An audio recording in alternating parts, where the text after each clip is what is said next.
Hey. Hi guys, it's Thursday. It's Molly Carmel here. I skipped last Thursday. Sometimes I just can't get the vibe to get on here. I'm working on it. I'm working on it. Lots of therapy, lots of help, lots of power circle. But it's Thursday and I'm here. I'm telling you because I have been doing so many sessions and so much group, and it's literally all been about the same thing, which oddly the Sunday newsletter was about a little bit, my love letter. Sign up for it at mollycarmel.com. It's just like me sharing my love with you. What's wrong with that? What the world needs now. So anyway, here's what people are talking about right now. Hello, here's the high and the low of it all. Like back to life, back to reality. And I think so many of us are like floored at how hard it is to get back into the flow of things. And I'm with you. I went out to dinner Thursday night I have been very COVID. I don't know about you. I've been very COVID snuggly. And also as a girl who as a New York City girl who's hasn't cooked in her life, I've just become little chefalicious, making my own meals, blah, blah, blah, blah, blah. And I was shocked when I went out to dinner Thursday night, Friday night, COVID safe, vaccinated. Don't worry about me. I'm good. And how challenging food stuff was, really. And I'm a girl who's been doing this for decades, pretty perfectly.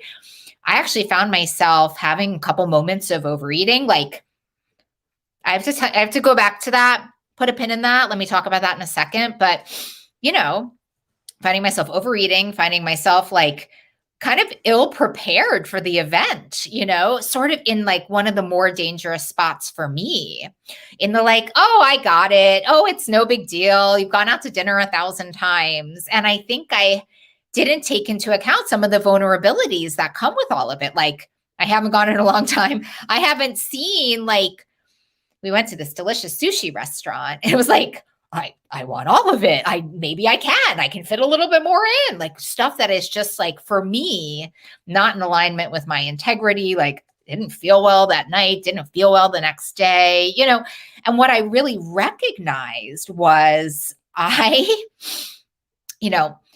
here's what the data said. The data really, data in food and weight stuff is pretty funny because for one piece of data that says this, there's another piece of data that says this. Which actually, we were just talking about that in my team meeting. So we were talking about a piece of data around more of an intuitive eating model. And I said, well, right, but isn't there a piece of data that supports that for more of a food addiction model? And it was true. And all that says, I'm not shaming anything or anybody, but what that does say for us is one size doesn't fit all.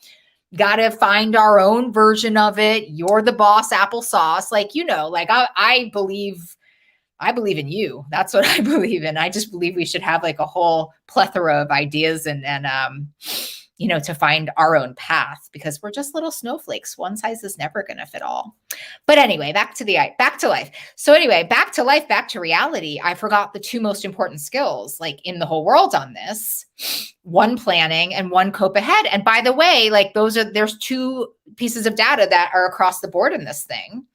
One is self-determination. You're the boss, applesauce. You actually have to be the person who's making the decisions and believing in the decisions, right? That's the whole why of it, right? The whole that part of your brain getting engaged here has to be the why. But the second one, and my gosh, you guys, we know this for any area of our life, is you don't go into a rough situation without a plan, period. Even if you don't follow the plan, the outcomes are going to be better than the plan. You know what I mean? So anyway, back to life, back to reality. And so many people that I'm treating and so many people that I'm knowing are just bippity boppiting back into life, not taking into account that they haven't been to back in life for a minute. It always reminds me of when I got my braces off. Did anyone ever have braces? And it's you get your braces off and you try to eat an apple and you're oh my God, I think my teeth are going to fall out. I wasn't accustomed. I wasn't in the rhythm of all of this. And I didn't take care of that and think about that. I also didn't make a plan. I didn't think how I wanted to feel after. I was just kind of impulsive and in the moment. And that's what I'm hearing. And the other thing I'm hearing about which I really, really want to talk about. So this idea of planning is like across the board so important. And like, you plan what's right for you. You plan what's right for you. Like, I always think it's nice to like look at a menu, have an idea. I'm not saying this in a rigid way. I'm just saying this in like an informed way, because you can get to a restaurant, note my Friday night, and think, oh gosh, I want all of this food. You know what I mean? Like, oh, I want everything. And just because people always say to me, yeah, it doesn't matter if I make a plan, I do what I want anyway. I don't buy it. I think you have a plan in your head, and it's just a little bit of a GPS that's sort of like, like when you have the GPS on and you don't take the route, but the GPS is still like, take a right, take a right, take a right. I believe like when you make a little bit of a plan in your head, it gets like that, like take a right. Remember that you said you wanted to take a right. Like, it informs something, right? And the other one is cope ahead, which I love, love, love, love, love, which is what they use in sports. And it says, how do I want to feel after this is over? Like, how do I want to feel after this experience is over? And keeping that feeling in the forefront helps to inform what you choose. I have 4 things I want to say. So that's my second one. My third one is this, which is I think the other thing that people are forgetting about. This was not my experience because I'm a bossy lion and proud of it. Actually, maybe it did happen to me a little bit, if I'm being honest, is that people are forgetting to say what they need, right? So I was hearing a lot in my groups yesterday about people just kind of like, oh my God, hi Margie, about people like kind of just like falling into the experience, like people were just like, yeah, like I went to the party and just like, I didn't say what I needed. I didn't ask. They handed me a glass of wine. I didn't want to drink it, but I did anyway. And then I ate this and this and this. And then I felt really disappointed in myself because it wasn't in line with my values. And what's missing in that particular situation is the idea that like we need, by the way, often we need to plan for that. Like we sometimes need to plan that there are going to be little teeny roadblocks that come in the way where we're going to have to say, oh, you know what? I'm not going to have that. Thank you so much for offering that to me. I'm good. Thank you. Or, hey, I'm not drinking tonight, or whatever it is, it's a thing. You know what I mean? Like, and make, what I've said across the board is that I have sat with people for 20 years and listened to the story of their overeating episodes. And so often the overeating episode is rooted in saying yes when you mean no, saying no when you mean yes, staying at the party later when you don't want to be there, and like sort of there's like the phrase that says like, we eat poison hoping everyone else is going to die. We end up sitting there harming ourselves with food, and no one except for us is getting hurt.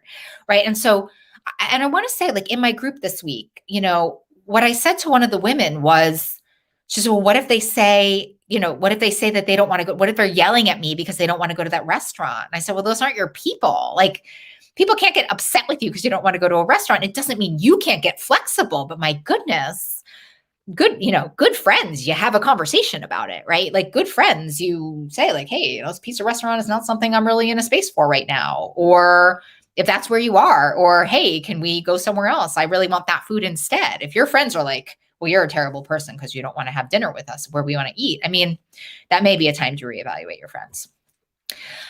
Most important one, number 4. That's right. They're saying it over on YouTube, right? Yes, those are not your people. That's exactly right. Honestly, if we because then you're sitting in relationships where you're not being supported, and that is a recipe for emotional eating and binging. Am I right? Because you're not getting nourished and nurtured where you want and need to be getting nourished and nurtured. Don't even that's just its own Instagram live. Do you know what I mean?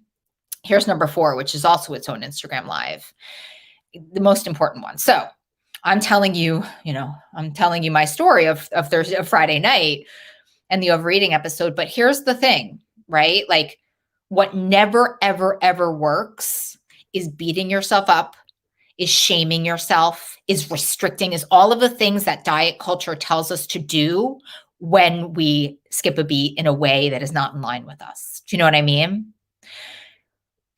We always talk about, like, if you're a Molly Carmel person, I always talk about the 3 C's, because the thing is, when you're in a relationship with food, which is an unavoidable relationship, like, listen, you have guidelines, and I think they're wonderful. Guidelines are so important, right? You know what works and you know what doesn't. Like, I call it humble eating. Like, humble eating is really understanding and embracing what works for you and what doesn't. And then, like, knowing that, like, every relationship, it's not if you're going to mess it up, you're going to mess it up, right? And so when we mess it up, this is data points. This is wonderful. This is how we learn about ourselves. This is how we get into a beautiful relationship with ourselves. I call it the 3 C's. Curiosity, compassion, corrective action plan, right? And so when I came home and I was just so full, and even when I was at dinner, I had that moment at the sushi dinner where there was that like one piece left, and I was really full, and I was like, the drink was having a drink, as they say. And I was like, I'm eating that, I didn't care. I did care later, by the way.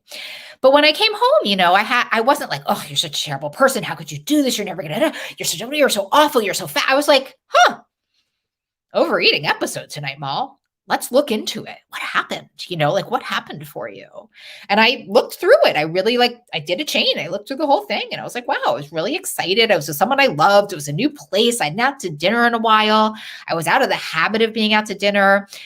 I'm a big meal regulator. It really works for me. My regulation was off through the day. I mean, it was endless, actually, when I really looked at what happened. And so much was around like it being new, back to life, back to reality, and having to go back into the practice.